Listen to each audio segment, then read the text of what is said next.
has to be induced. A lot of people, I think, they kind of just let the baby run the show, and they're like, this is my due date, but if I go over, like, that's the game plan. If you want to kickstart labor, I have a night nurse who's also a doula. And so Stassi and I were in constant communication. She's like, if you're done, like, call so-and-so. She'll have you go through this, that, and the other so that it'll kickstart labor. And I'm like, no, I don't think anyone understands. We're not kickstarting labor. We're being induced. I know how I want this to go. Like, everyone has their birthing plan, right? And as long as we stayed on that path where Sosa didn't come early, like, we're on track for the birthing plan. You're always prepared to, like, have things kind of go sideways, or you're veered off into a direction and you kind of just roll with it. But up until what? It was my birthday, September 2nd. I'm like, she's still not here. I'm not feeling anything. Like, okay, the birthing plan is happening the way that it's supposed to. Sosa's a little badass. She didn't want to share a birthday with me. So she came the next day. She's September 3rd, which is so wild. I'm like, oh my gosh, my little Virgo, back-to-back birthdays. They induced me at what, 4:30 a.m.? Mm-hmm. We got there at 4. Checked you in, got you into the room. Yep. And it was myself, obviously. Jess was there, my mom, and my sister-in-law. Yep. And just a room full of women who I love and adore as I prepare to give birth to the love of our lives, the second love. The whole thing was like so perfect. No, it was it was absolutely beautiful. Even the energy was very, like, it was beautiful walking into the room. Like, everything was great. It was so calm. It was just like feminine energy. I was giving birth to a little girl knowing that, like, I chose to do motherhood by myself. It was wild because it was like a montage of all this stuff playing through my mind as I'm sitting there being like, we're starting the process of, like, inducing me to give birth. And it was like, oh my gosh, the moment that I reached out to California Cryobank and we found the perfect donor, like, everything just started playing through my mind. And I'm like, we're here. Like, we're freaking doing this. And then all the female nurses, it was just like a room full of fucking female forces. Yep. Yeah. Right? It was Totally. so beautiful. It was so beautiful. Did you have any? No, we were all on cloud 9. But I will say the most terrifying part was the initial IV that I, like, basically passed out with Ocean. I did not pass out with the initial IV. I walk in, they're like, so we're going to start you on Pitocin first. And I was like, nah. Hail to the nah. What is Pitocin? Hell no. Stupid question for No, it's not man's stupid at all. question. It's to kickstart labor. Okay. But why would I want you to kickstart labor without turning me into Humpty Dumpty first? Without the pain meds. I was like, no, we're going to first give me the Humpty Dumpty medicine. And you know which what? is called an epidural. Yeah, and you know what's so crazy is, obviously I gave birth 30 some odd years ago, and they had me just lay on my side and put, injected whatever they inject for the epidural, but they had her sit on the edge of the bed. It was so much different. Cheryl and I walked out of the room for that. Yeah. So Question. Was it done the same, though?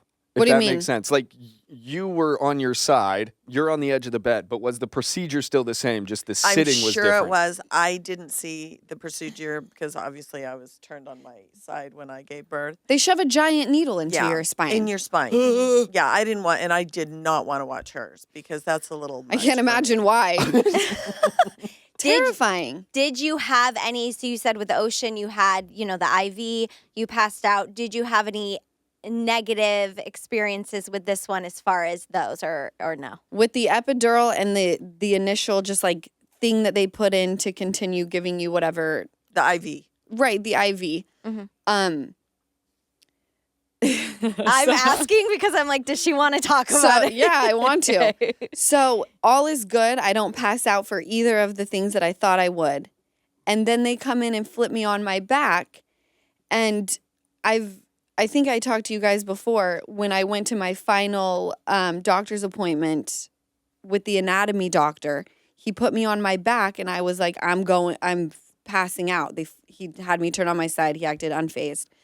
It happened again, except this time they had me in butterfly position, putting the catheter in, and it was too much. I was like, I'm going down. I pass out. Oh, I no. remember turning my head because I knew I was going to throw up, and I was worried that I was going to, what's it called? Aspirate. Yeah. Aspirate. Mm-hmm. So I just remember passing out, but knowing to turn my head to start vomiting. Yep. And then I come to, and it happens again. But apparently it was like terrifying. For me, it looked like you were having a seizure. Lisa like and your I eyes were were- just yeah. fixated, and your hands started shaking. And I'm like, we have a problem. We have a problem. We have a problem. Something's wrong. Something's very wrong. Yeah. It was actually, I do have to say, my hand was, I've never seen anything like that. My hand was shaking. Actually, I've seen it once with Katie, but not throwing up. My hand was shaking. And Like an exorcism. when Lala came to, my hands shaking under, and Lala's like, did I just go out? And I'm like, yeah, but it was nothing. It was nothing. Yeah. You're fine. I'm But like you passed panicking out. inside. Yeah. I'm never going in a room to see, even my wife. All I'm seeing is a Saw movie, The Conjuring. It's just a hellhole in that room. Okay, so people understand, it was every time you were put on your back. It was just a feeling you had in what, like your head, your body? Did you get dizzy? Sosa must have been positioned in a way that when I was on my back, it made it so that I couldn't Made you stay away. nauseated, It obviously. made me want to pass out. Yeah.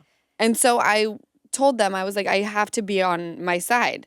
There's no way that I can't be on my side because I'm going to be out cold. Right. And each time I would vomit, right? I Yeah. vomited both times. But it's also like sometimes the nurses and doctors, they want to walk through, like, we're going to like put a needle in your Step arm by step. and you'll No, no. feel a cool sensation, whatever the case may be. It's like enough information. Like we don't Just need shove to it know. in. Some Yeah, people love just- it, but you're right. Like, I loved that you kept saying, like, okay, yeah, she doesn't need to, and you said it too, like, she doesn't need, thank you, but she doesn't need to hear step by step. We don't need a play by play. Yeah, it freaks her out a little. Yeah. And I like even the most simple thing where it's like you just explaining what the medicine does. It's like, I don't want to hear any of it. Just come in, I trust you. say, hi, how are you? Let's start talking about my nipple tattoo. I don't give a shit what we talk about. Yeah. Right. Shove it in. I'm aware that it'll probably hurt. I know what's going on. Don't talk about it. Let's talk about how many times I had to cover up a tattoo or something. I always go back to the tattoos. That is the first thing I start talking about. And it's always, I have a heart around my nipple. Just something to really get them like a little thrown off. Yeah. Well, you know what? It gives me anxiety when people talk about what's going to happen next, like with Me too. needles and blood Mhm. and all that. So Yeah. I don't want to hear about it. Yeah.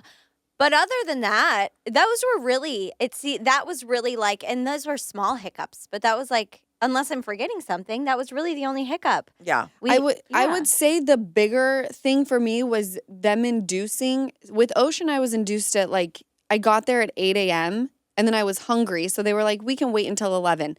This was, do you remember recording me in the kitchen and I was having a hard time speaking? I thought I was stroking. Yeah, because I have it.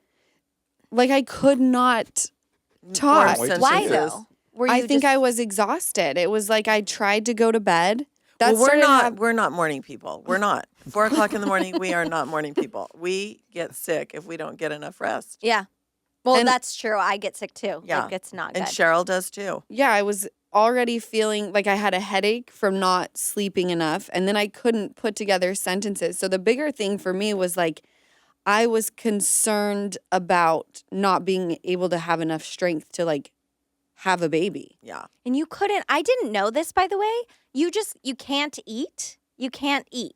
Once you get the epidural, you just or is it you chose not to because you didn't want to be nauseous? I had an Uncrustable or something before, I think it was 2:30 when I woke up to start getting ready.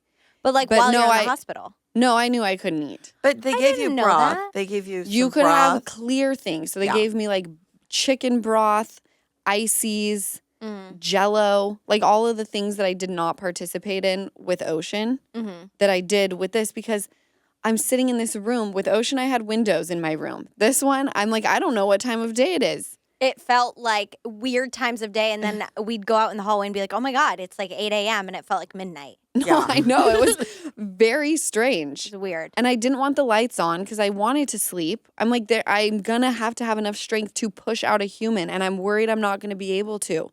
Yes. That I started freaking out about that. After the passing out twice, I was like, there is a chance that I may not be able to do this, especially because every time I'm on my back, which is what I'm going to be in when I have to push her out, I'm passing out. I know. Yeah. No, that was, I think, one of my biggest concerns. Thank you so much for watching another episode of the Give Them Lala podcast. Remember, like, comment, and subscribe. Did I get all three? I'm getting really good at that.